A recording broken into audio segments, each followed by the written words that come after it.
আজ ১৭০তম হুল দিবস উপলক্ষে রাজ্যের মন্ত্রী বেচারাম মান্না ও হরিপালের বিধায়ক ডাক্তার করবী মান্নার উদ্যোগে হরিপাল ডাং বাংলো মাঠ থেকে বাসুদেবপুর চৌমাথা সংলগ্ন সিধু কানু মূর্তি পাদদেশ পর্যন্ত এক বিশাল শোভাযাত্রা হয়। হাজার হাজার আদিবাসী ভাই ও মা বোনেরা এতে অংশগ্রহণ করে। এরপর সিধু কানুর মূর্তিতে মাল্যদান করেন রাজ্যের মন্ত্রী বেচারাম মান্না এবং হরিপালের বিধায়ক ডাক্তার করবী মান্না। ঐতিহাসিক হুল দিবসের নিয়ে এক বিশেষ আলোচনা সভা ও সাংস্কৃতিক অনুষ্ঠিত হয়। এই অনুষ্ঠানে রাজ্যের মন্ত্রী বেচারাম মান্না নিজে মাদল কাঁধে নিয়ে আদিবাসী ভাই বোনেদের সঙ্গে অনুষ্ঠানে অংশগ্রহণ করেন।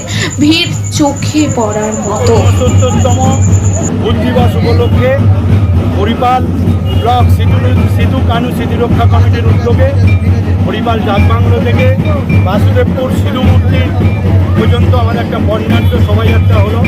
এই বর্ণাঢ্য শোভাযাত্রায় হাজার হাজার আদিবাসী ভাইয়েরা পা মেলালো এবং আমরা জানি যে ভারতবর্ষের ইতিহাসে হুল দিবস সিধু কানুর নাম স্বর্ণাক্ষরে লেখা থাকবে। ভারতবর্ষ পৃথিবী যতদিন থাকবে ততদিন এদের নাম লেখা থাকবে। এবং ব্রিটিশদের বিরুদ্ধে প্রথম যে আন্দোলনের যে হাত ব্রিটিশদের দিনকে কাঁপিয়ে দিয়েছিল ওই সিধু কানুর নেতৃত্বে, সেদিন তারা সিধু কানু সহ তার অন্যান্য ভাইদের অনেককেই নির্বিচারে হত্যা করা হয়েছিল, যা জালিয়ানবাগের হত্যাকাণ্ডের সমতুল্য। হাজার হাজার মানুষকে সেদিন খুন করেছিল। আজকে সেই দিনটি ভারতবর্ষের ইতিহাসে হুল দিবস হিসেবে পালন, এই যে আমরা সকলে মিলে হুল দিবস আজকে পালন কি বলবেন? এখন এটা আমাদের কাছে অত্যন্ত গর্বের দিন, কারণ ভারতবর্ষের স্বাধীনতা আন্দোলনে হুল দিবস স্বর্ণাক্ষরে লেখা রয়েছে। ব্রিটিশদের বিরুদ্ধে প্রথম প্রতিরোধ গড়ে তুলেছিলেন এই সিধু আর কানুর নেতৃত্বে সেদিনের সেই ভগ্নাদিঘির বড় আসত্যতলায় জমায়েতের মধ্য দিয়ে। এবং সেদিন নৃশংসভাবে ব্রিটিশরা তাদেরকে হত্যা করে। এই হত্যার তারা শুধু নয়, তাদের অন্যান্য ভাইকেও হত্যা করা হয়। আজকে সেই দিনটা ব্রিটিশদের ভিতকে নাড়িয়ে দিয়েছিল। সেই জন্য এই হুল দিবস ভারতবর্ষের স্বাধীনতা দিবসের ইতিহাসে স্বর্ণাক্ষরে লেখা রয়েছে।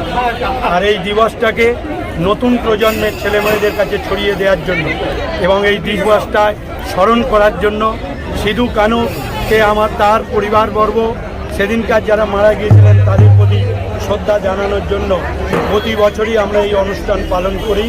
এবছর বর্ণাঢ্য শোভাযাত্রার মধ্য দিয়ে আমরা সিধু কানু আমাদের সেই শহীদ বীর নেতাদের স্মরণ করলাম মাল্যদানের মধ্য দিয়ে। এবং অগণিত আদিবাসী ভাই বোনেরা তারা আজকে উপস্থিত হয়েছিলেন শোভাযাত্রা। এবং এরপর দুপুরের থেকে অঙ্কন প্রতিযোগিতা, সাংস্কৃতিক আলোচনা এবং সিধু কানু হুল দিবস নিয়ে আলোচনা অনুষ্ঠিত হবে আমাদের হরিপাল ব্লক সিধু কানু স্মৃতিরক্ষা কমিটির।